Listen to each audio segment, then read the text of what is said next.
नमस्कार, मैं दीप आप सबका स्वागत करता हूँ बीथिंग स्टडीज़ में। आज 25 जुलाई है और मैं फिर आ गया हूँ द हिंदू का एनालिसिस लेके। चलिए आज देखते हैं कौन से इंपॉर्टेंट टॉपिक्स, कौन से इंपॉर्टेंट आर्टिकल्स। पहला जो इंपॉर्टेंट आर्टिकल है वो है don't harbour unrealistic illusion, China tells India. China ने ये कहा है उनका जो टेरिटोरियल सोवरेनिटी है उसको सेफगार्ड, उसको रक्षा करने के लिए वो लोग किसी भी हद तक जा सकते हैं। वो लोग कैसे भी हो उसको रक्षा करेंगे। तो ये जो कमेंट है, ये कमेंट आया है चाइना के डिफेंस मिनिस्ट्री के स्पोक पर्सन वू कुआंग के तरफ से, जो एक हफ्ते पहले मतलब ये एनएसए के that means national security advisor Ajit Doval के विजिट के ठीक एक हफ्ते पहले ये स्टेटमेंट आया है। उन्होंने ये कहा है कि इंडिया को हर चीज़ अपने लक के ऊपर, अपने नसीब के ऊपर छोड़ देना नहीं चाहिए और उनको ऐसा कुछ अनरियलिस्टिक इल्यूशन जैसे कि मैजिक हो गया, अनरियलिस्टिक इल्यूशन को जन्म नहीं देना चाहिए, पालना नहीं चाहिए अपने दिमाग में कि चाइना कुछ नहीं करेगा। और वो इंडिया को ये बोला है कि आप अपना जो गलती है वो जल्दी सुधार लो, तो उसमें से अच्छा ही है। तो ये एक कड़ी टिप्पणी किया है चाइना की तरफ से और कड़ी टिप्पणी आया है। ये जो टिप्पणी है वो आया है ठीक अजीत डोभाल के मतलब बीजिंग में विजिट करने के ठीक एक हफ्ते पहले। अजीत डोभाल 27 और 28 जुलाई के ब्रिक्स नेशनल सिक्योरिटी एडवाइज़र के मीटिंग में जाएंगे और उधर बीजिंग में वो अटेंड करेंगे। और माना जा रहा था कि अजीत डोभाल और चाइना के काउंटर पार्ट में कुछ बातें चलेंगे डोकलाम इशू को लेके और वो इशू रिजॉल्व होगा। लेकिन ये जो स्टेटमेंट आया है ये बहुत ही कड़ी टिप्पणी, कड़ी स्टेटमेंट आया है चाइना की तरफ से। अब आगे देखते हैं डोकलाम इशू में क्या होता है। तो ये डोकलाम इशू का एक्सटेंशन भी बोल सकते हो कि क्या मतलब, हाँ, वॉइस क्या मुद्दे आदान प्रदान हो रहे हैं इंडिया और चाइना के बीच, कैसे इंडिया और चाइना दोनों ही काउंटर कर रहे हैं एक दूसरे को। तो इस हिसाब से ये इंपॉर्टेंट न्यूज़ है डोकलाम इशू के काउंटर पार्ट का। नेक्स्ट जो है वो है mount Abu scales new peak in rainfall. आप लोग जानते हो राजस्थान जो है वो है डेजर्ट एरिया, मरुभूमि वाला एरिया। वहाँ का जो लौता हिल स्टेशन है वो है माउंट आबू, जो सिरोही डिस्ट्रिक्ट में है। वो माउंट आबू अचानक से अनप्रिडिक्टेबल वे में 770 मिलीमीटर की रेन उधर आ गया। दैट मीन्स वहाँ के अचानक से इतना बारिश आ गया कि वो 770 मिलीमीटर का बारिश एक ही दिन में आ गया। ये जो सिचुएशन आया है वो एक फ्लड, स्मॉल फ्लड जैसा सिचुएशन हो गया है और मे बी लैंडस्लाइड को भी जन्म दे सकता है, लैंडस्लाइड भी करवा सकता है उस एरिया में। अगर 2010 तक हम लोग स्टेटिस्टिक्स ले तो पिछले 100 साल में ऐसा खतरनाक बारिश वहाँ पे नहीं आया है। जो लास्ट टाइम आया था वो 1992 में था, जो 653 मिलीमीटर की बारिश आया था एक दिन में। तो इसके बाद कभी भी इतना बड़ा बारिश आया नहीं हुई है उधर पे। तो ये एक इम्पोर्टेंट एस्पेक्ट हो सकता है और आप समझ ही सकते हो ये शायद वहाँ का मैक्सिमम बारिश फेस करने वाला रीजन बन चुका है, क्योंकि उधर इतना बारिश कभी भी नहीं आया है कभी भी। तो ये जो चेंज हो रहा है क्लाइमेट में, जितना भी टेम्परेचर में चेंज हो रहा है वो डायरेक्टली मानसून को अफेक्ट कर रहा है और वही इफेक्ट अब दिखाई दे रहा है कि माउंट आबू जैसे एरिया जो राजस्थान के बीचों बीच है उधर भी इतना खतरनाक बारिश हो रहा है। तो ये क्लाइमेट चेंज का एस्पेक्ट में इम्पोर्टेंट है, क्योंकि क्लाइमेट चेंज की वजह से ही ये सब हो रहा है। अगला जो न्यूज़ है वो भी एनवायरनमेंट का पार्ट है। Gangotri glacier retreated 0.15 square kilometre इन 9 ईयर्स। गंगोत्री ग्लेशियर जो है वो मूव कर चुका है 0.5 स्क्वायर किलोमीटर पिछले 9 सालों में। पहले हम लोग देखते हैं ये जो चेन ऑफ मूवमेंट जो हुआ है गंगोत्री ग्लेशियर का साल दर साल, वो देखते हैं। ये जो आप नीला लाइन देख रहे हो वो था 1995 में गंगोत्री ग्लेशियर का आउटलाइन। ये जो रेड है वो 1968 में था। इसके बाद जो आपका ब्राउन कलर का ये जो लाइन है वो था 1980 में। दैट मीन्स वो श्रिंक कर रहा है, वो छोटा हो रहा है, वो मूव हो रहा है इधर से उधर। 2001 में ये येलो वाला लाइन आ गया है और ग्रीन वाला लाइन है 2006 में। तो ऐसे ही चेंज हो रहा है वहाँ का जो एरिया, जो लोकेशन बोल सकते हो। ये जो रिपोर्ट है वो इसरो के दौरान दिया गया था। आगे देखते हैं कि इसरो क्या बोला इस मुद्दे पे। गंगोत्री ग्लेशियर 2007 से लेकर 2016 तक 0.15 स्क्वायर किलोमीटर रिट्रीट हो चुके हैं, मूव हो चुके हैं। ये बात एनवायरनमेंट मिनिस्टर हर्षवर्धन ने रिटन रिप्लाई ने राज्यसभा में ये कहा है। और ये जो स्टडी है वो इसरो ने 1992 के इंडिया मैप से लिया है, उधर के सर्वे से लिया है। और इसरो ने 40 साल इसके ऊपर रिसर्च किया है, इसके ऊपर स्टडी किया है, और स्टडी में ये रिवील किया है कि वहाँ का जो एरिया है वो बहुत लॉस हो रहा है। अब देखते हैं स्टेटिस्टिक्स कैसे लॉस हुआ है। 1962 से लेकर 2005 तक 3.19 स्क्वायर किलोमीटर जो है वो एरिया लॉस हुआ है। 1990 से लेकर 2009 तक 0.13, that means 0.13 square kilometre change हुआ है।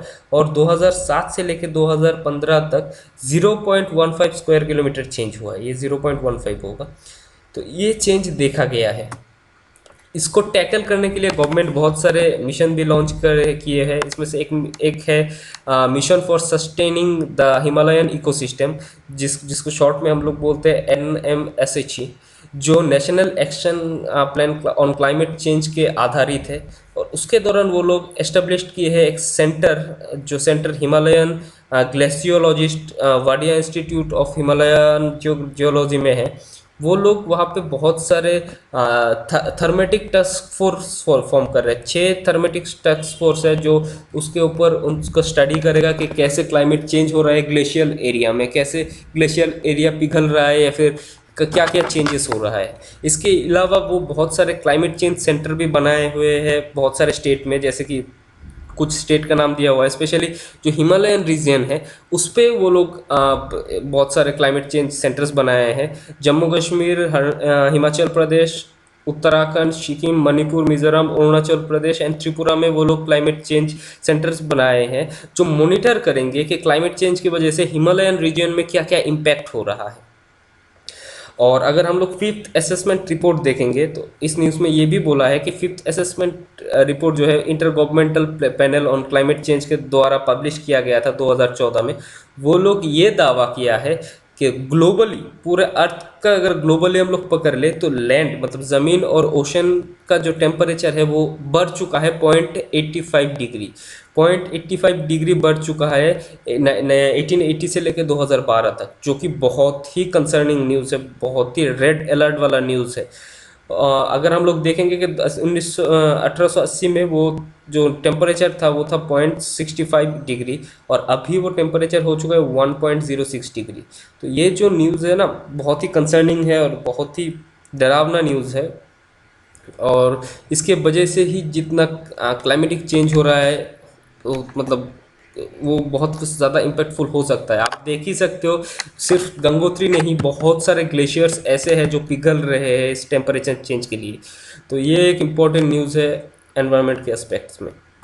अगला जो न्यूज़ है वो है UN राव, जो एक जीनियस था इसरो का, उनका डेथ हो गया। उदुपी रामचंद्र राव जो फॉर्मर इसरो का चेयरमैन था, जिनको हम father of Indian space technology भी बोलते हैं, उनका डेथ हो गया है। वो बहुत ही सेलिब्रेटेड, बहुत ही जीनियस साइंटिस्ट थे, जिन्होंने अब स्कॉलरशिप के दौरान MIT से कॉस्मिक रे के ऊपर अपना डिग्री हासिल किया है। और उन्होंने पहले अपने ज़िंदगी के शुरुआती दौर में नासा में भी काम कर चुका है। और उनको हम लोग इसलिए मतलब मेमोराइज करते हैं, इनको इसलिए हम लोग पूछते हैं क्योंकि वो इंडिया का father of Indian space technology भी उनको बोलते हैं। क्यों? क्योंकि उन्होंने इंडिया का पहला जो एयरक्राफ्ट था, सॉरी स्पेस क्राफ्ट था, आर्यभट्ट था, तो उनके मॉडल के ऊपर बनाया है। आर्यभट्ट था उनका ही देन है।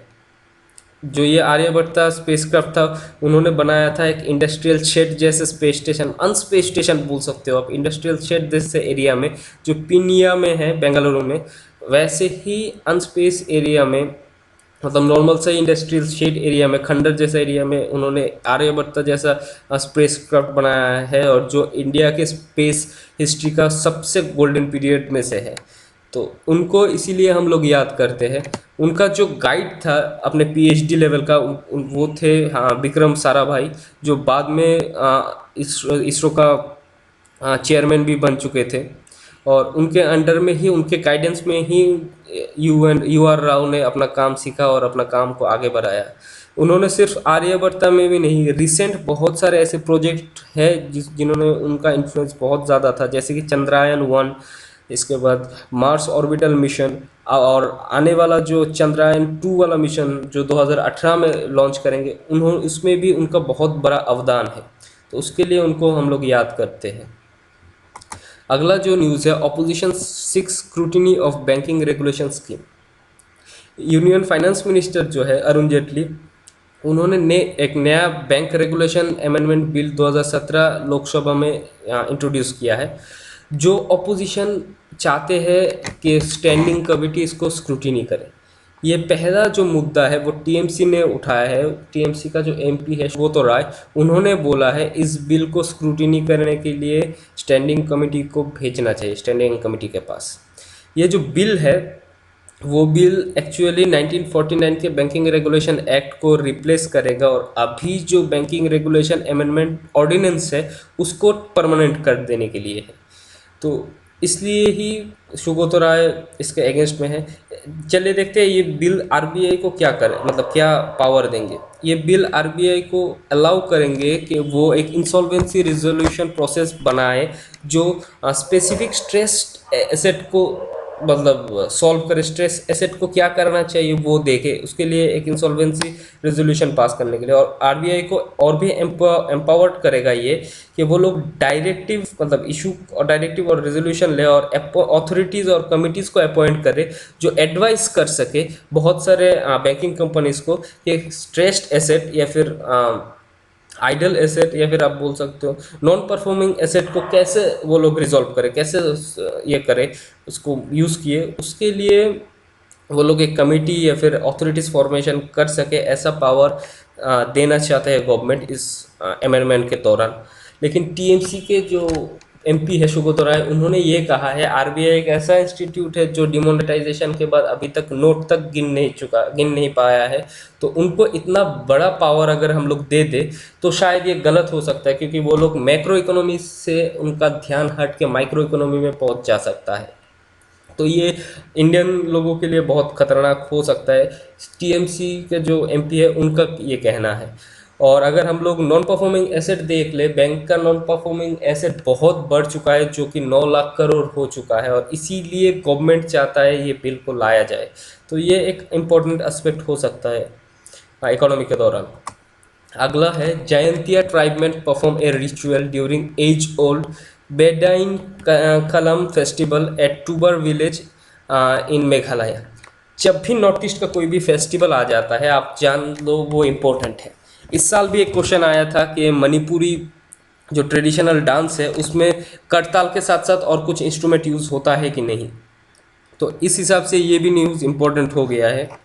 ये जो रिचुअल्स है वो लोग पोस्ट सोइंग पीरियड में करता है। दैट मीन्स जब अपना बीज बोता है वो लोग मैदानों में, मतलब खेतों में, मैदानों में, तो उससे पहले वो लोग भगवान से प्रार्थना करते हैं कि हम लोगों का इस बार अच्छा फसल जाए, अच्छा फलन हो। उसके लिए ये लोग ये फेस्टिवल ऑर्गेनाइज करते हैं। तो ये एक इम्पोर्टेंट टॉपिक हो सकता है जी प्री के हिसाब से। अगला जो है admiralty bill gets Rajya Sabha nod. Rajya Sabha recently दो बिल पास किया है। एक है to settle jurisdiction settlement on maritime claims, और दूसरा है फुटवेयर डिज़ाइन डेवलपमेंट इंस्टीट्यूट। तो राज्यसभा में एडमरल्टी बिल अभी पास कर चुका है जो कि ये देखेगा कि जितने भी लॉ है रिलेटिंग एडमरल्टी जुडिस्डिक्शन या फिर legal proceeding in connection with vessels, या फिर उन लोगों का अरेस्ट या फिर उन लोगों का डिटेंशन सेल, इन सब मुद्दों के ऊपर जितना भी चीज़ें हैं, जितना भी अथॉरिटीज़ है, तो ये देखेगा एडमरल्टी जो बिल है। वो एक्चुअली एक अमेंडमेंट है, और ये लोकसभा ने इस मार्च में इसको पास कर दिया और राज्यसभा ने भी इसको नो ऑब्जेक्शन सर्टिफिकेट दे दिया। दूसरा जो है वो है footwear design and development institute. अभी हाल ही फिलहाल में आप जानते हो फुटवेयर डेवलपमेंट डिज़ाइन इंस्टीट्यूट खुला है, तो उसको भी राज्यसभा ने पास दे दिया है। लेकिन मोटर व्हीकल बिल जो है उसको इस बार उठा नहीं पाया, इस मुद्दे को ला नहीं पाया। ये मोटर व्हीकल बिल बहुत ही इम्पोर्टेंट बिल है, और अगर आप देखते हो कि इंडिया का मोटर व्हीकल जो बिल है वो बहुत ही पुराने नॉर्म्स में चल रहे हैं, पुराने लॉज में चल रहे हैं, और उसको मॉडिफाई करना, उसको इस अभी के जनरेशन के साथ मॉडिफाई करना बहुत ही ज़रूरी है। लेकिन इस बार ये हो नहीं पाया, शायद अगले बार हो जाए। तो ये एक इम्पोर्टेंट एस्पेक्ट्स है इस बार प्री के हिसाब से, आप ये भी देख सकते हो इस बार ये वाला बिल। अगला है enough political will to seal RCEP top. ये अभी फाइनेंस मिनिस्ट्री के दफ्तर से एक ऐसा कमेंट आया है कि इंडिया फुल्ली डेडिकेटेड है निगोशिएट करने के लिए mega free trade agreement, that means FTA को लाने के लिए। एफटीए जो कि और भी बोला जाता है regional comprehensive economic partnership, RCEP, उसको एक बैलेंस फॉर्म में, एक ऐसे फॉर्म में ताकि 16 एशिया पैसिफिक कंट्रीज को ही मतलब फ़ायदा हो, ऐसे ही एक बैलेंस फॉर्म में उस लॉ को लाने के लिए इंडिया रेडी है निगोशिएट करने के लिए सबके साथ। ये लॉ लाएंगे तो एक डर ये भी बनता है कि बाकी सारे कंट्रीज़ जैसे कि चाइना हो गया जो कि इसका एक पार्ट है, उधर से जब चीप दाम में कम पैसों में बहुत सारा सामान, बहुत सारा मतलब आइटम्स इनफ्लो होगा इंडिया में आएगा, तब इंडिया का जो इंडस्ट्रीज़ है वो हैम्पर होगा। क्योंकि जब लोगों को चीप मतलब बहुत ही सस्ते में सामान मिलना शुरू हो जाएगा बाहरी कंट्रीज़ का, तब इंडिया का सामान कोई नहीं खरीदेगा और उसके लिए इंडिया का इंडस्ट्रीज़ और फार्मर्स को बहुत नुकसान हो सकता है। तो इसलिए बहुत सारे एक्टिविस्ट है जो लोग मना कर रहे हैं कि इस एग्रीमेंट को पास हो। तो ये भी आप देख सकते हो, ये भी इम्पोर्टेंट है। अगला जो इम्पोर्टेंट है वो है बिलियनेबल app track disable friendly spaces. Delhi based एक स्टार्टअप खोला है, स्टार्टअप ने एक लॉन्च किया है एक ऐप जो कि डिजेबल फ्रेंडली जोन को डिटेक्ट करता है। सॉरी, दैट मीन्स कहाँ कहाँ डिजेबल फ्रेंडली जोन्स है, रेस्टोरेंट्स है, लोकेशंस है, टूरिस्ट स्पॉट्स है, वो आपको जानकर इसके बारे में जानकारी देता है ये ऐप जो डिज़ाइन किया है वो मिस्टर गर्ग है, जो खुद एक फिजिकली हैंडीकैप या फिजिकली डिजेबल पर्सन है, दिव्यांग है। तो उन्होंने ये ऐप डेवलप किया है अपने खुद के एक्सपीरियंस से कि उनको कितना मतलब प्रॉब्लम झेलना पड़ा अपने लाइफ में। तो उन्होंने दीपक कुमार नाम के एक स्टूडेंट की मदद लेके, जो कि कुरुक्षेत्र यूनिवर्सिटी के स्टूडेंट हैं, उनके मदद लेके ये दिव्यांग लोगों के लिए ये ऐप लॉन्च किया है जो कि डिजेबल फ्रेंडली है और बहुत ही मदद करेगा उन लोगों को। तो इनिशियल पॉइंट में वो गोवा से लेके दिल्ली एनसीआर तक काम कर रहा है और मिस्टर गर्ग के हिसाब से बहुत ही जल्द वो ऑल इंडिया लेवल में ही इस लैब को मतलब इस ऐप को लॉन्च करेंगे। तो ये एक इम्पॉर्टेंट न्यूज़ हो सकता है। आज के लिए इतना ही था, लेकिन इसके साथ साथ कुछ और इम्पोर्टेंट न्यूज़ है जो एडिटोरियल पोर्शन में है। मैं एडिटोरियल पोर्शन इसलिए नहीं दे रहा हूँ क्योंकि जानता हूँ कि एडिटोरियल आप सब लोग बहुत अच्छे से पढ़ते हो। और एडिटोरियल में आज का इम्पोर्टेंट न्यूज़ है वो है taxing times for states, network challenges, bilateral catalyst, mankind's giant leap और how capitalist is China today. ये 5 इंपॉर्टेंट न्यूज़ है जो कि एडिटोरियल से बहुत इंपॉर्टेंट है। आपको अगर अच्छा लगा तो please like, share and subscribe कीजिए और ब्रीथिंग स्टडीज़ को फॉलो करते रहिए। Thank you very much.